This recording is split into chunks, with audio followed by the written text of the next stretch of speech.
Hello and welcome back. I'm Ken, Newcastle supporter. This is my scrapbook and my daily dose of inside the Toon, even though I'm not in the know. We're looking at the second match in the Champions League away to Union SG in Belgium, Brussels.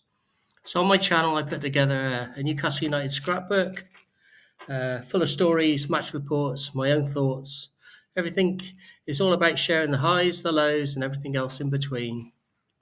And on Wednesday, we're away at tea time to this unknown Belgium team who won the league last season. So I'm going to share my prediction, my predicted team, some key factors and notes, what Eddie had to say in his press conference, and a little look at the Royal Union team. Join me, shall you?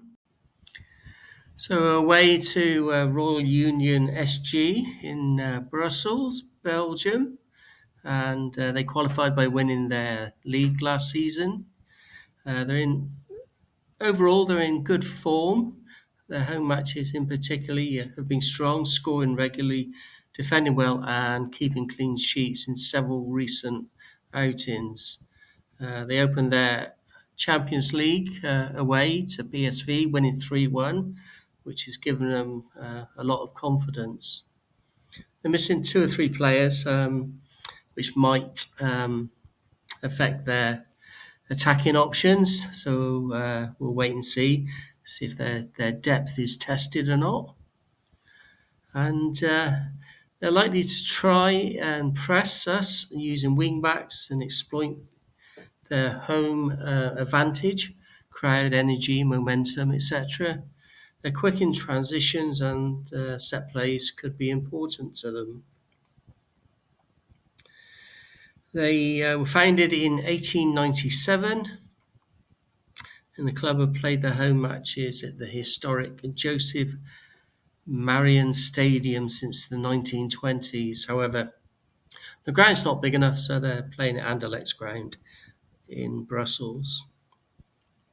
Domestically, they continued their form this season after winning the league last season. The home matches have often had more goals, more attacking intent, and they pressure opponents. The goals conceded per match when at home is better than many visiting teams' average. The style is somewhat balanced, not purely defensive, but also capable of controlling the game, especially when taking an early lead. So let's not let that happen, shall we? So some of the key factors in looking forward to this game, midfield battle, definitely. We have to be on it on the set pieces, both defending and attacking, and we need to take our chances. We have the ability to break down a compact side like Union, who will likely sit in and try to control the tempo, especially early on. So our ability to break them down will be key. The midfield battle is all about possession and pass completion. If Union disrupts well and press smartly, it could cut supply to the Newcastle forward line. Union will try to exploit set pieces, second balls. Newcastle must stay disciplined, avoid errors in defence against teams that defend deeply. Set play often becomes very important. Our crowd, we got about 1,000 tickets. That includes corporate and player tickets as well. So it'll be less for the actual supporters. However, they're expected in the fan zone. We'll take, I think, about 6,000 Newcastle fans are travelling, including my nephew, Jamie, and his mate, Connor, who travelled on Tuesday as I record this. We're actually on the Eurostar at the moment, and it's full of black and white. Surprise, surprise. So it's going to be exciting. If Anthony Gordon's recovered from Sunday, he could be a big plus to us. He's still finding his way, unfortunately. He's not getting the rub of the green. He is trying to score, he's shooting, he's crossing. But we do need to be on our game. Expect them to be tight and it to be a cagey match, low scoring potentially. Both sides are likely to be cautious, especially early on. So, do we have the edge given the greater experience? But Union at home are no pushovers, especially with the momentum that they have. Plausibly, it could be a 0-0 or a 1-1, and I'll share my prediction with you in a moment. Obviously, my heart will take over my head, no doubt.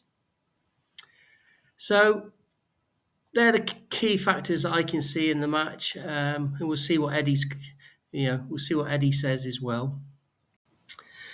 I think this is the team that I want rather than I expect Eddie to put out on the pitch at the beginning. Obviously, we trust in Eddie. He's done it time and time again for us. I did debate whether Ramsdale came in instead of Pope after Sunday. But I think Eddie will give Pope another boost of confidence in starting.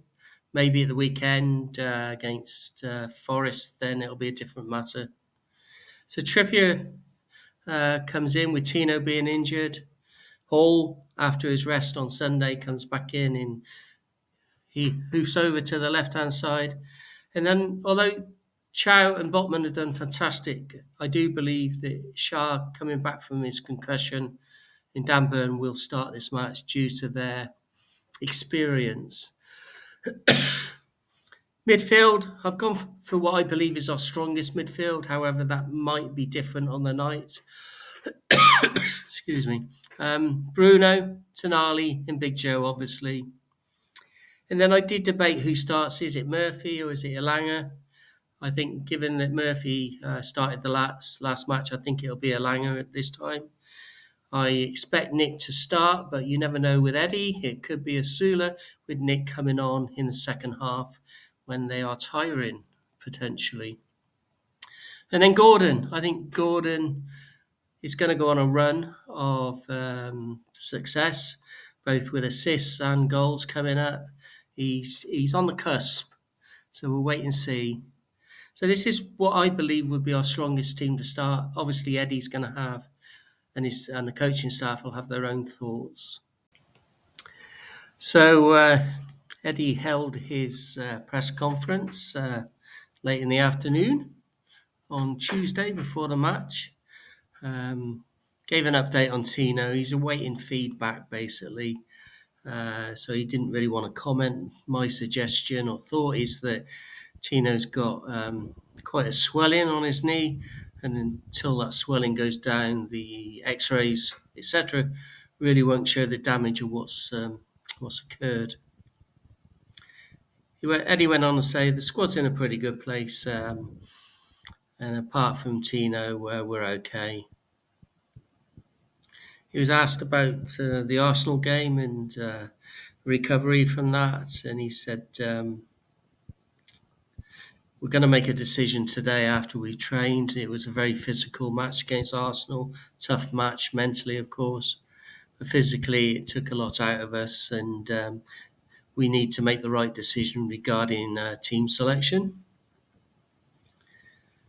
He was asked about Newcastle finding it hard to win this season, besides the Bradford game. It's not lost on him. Winning is the be-all and end-all, he said. You can play as well as you like, but you have to try and win.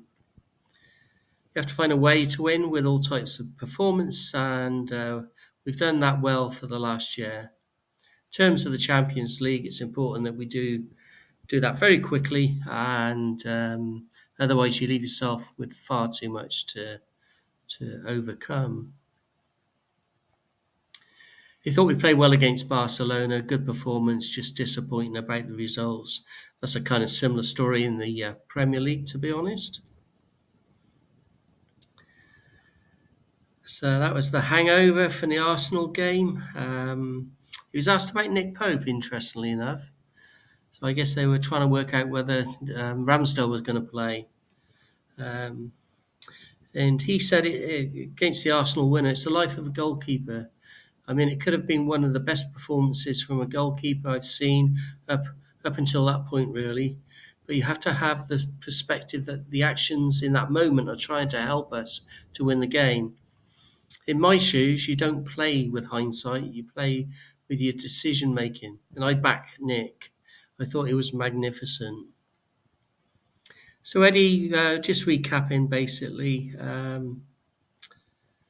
Tino out injured definitely for how long we don't know. Nick Pope, I think he's going to get the game, and yes, we do need to win, and we need to win tonight, tomorrow night. That's his plan. So we're back in Belgium. This is my prediction. When I was last there, which was in '94, September the 13th, um, Antwerp, Royal Antwerp. Rob Lee scored a hat trick, and it was a fantastic night. 3 headers, um, never done before by us, and never done since, to be honest.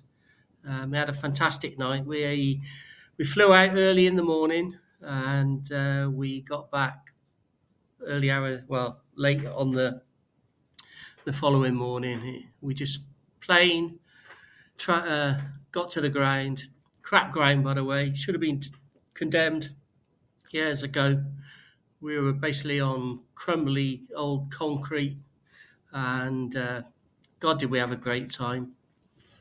And yeah, we survived. So came away from that with a massive away win. Keegan and the entertainers were on the road. It was fantastic.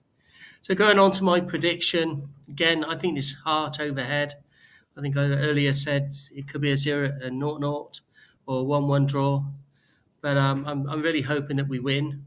I don't mind what we win by, but I'll stick with my 2-1 because it's a score that I actually like. We're going to get chances, folks. We just need to take them. Really do need to take them.